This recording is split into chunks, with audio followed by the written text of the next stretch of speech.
নমস্কার, আমার এই ছোট্ট ঢ্যাঁড়স বাগানে নিয়ে এসেছি। এর আগে দেখেছিলাম ঢ্যাঁড়সের জন্মস্থান কোথায়। আজ দেখাবো ঢ্যাঁড়সের উপকারিতা। ঢ্যাঁড়স আমরা সবজি হিসাবে খেয়ে থাকি। ঢ্যাঁড়সের ঔষধ গুণ অনেক। ঢ্যাঁড়সের মধ্যে রয়েছে অনেক ঔষধি গুণ। এর মধ্যে রয়েছে আঁশ, ভিটামিন এ, অ্যান্টিঅক্সিডেন্ট। এটি রোগ প্রতিরোধ ক্ষমতা বাড়ায়, শ্বাসকষ্ট প্রতিরোধ করে। এছাড়াও রয়েছে অনেক গুণ। নিয়মিত ঢ্যাঁড়স খেলে লোহিত রক্তকণিকার উৎপাদন বেড়ে যায়, ফলে সহজে রক্তশূন্যতা দূর হয়।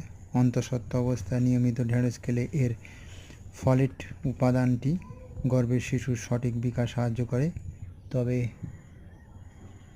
আপনারা যখন কোনো ঔষধ হিসাবে খাবেন তখন ভালো ডাক্তারের পরামর্শ মেনেই এটাকে ব্যবহার করবেন।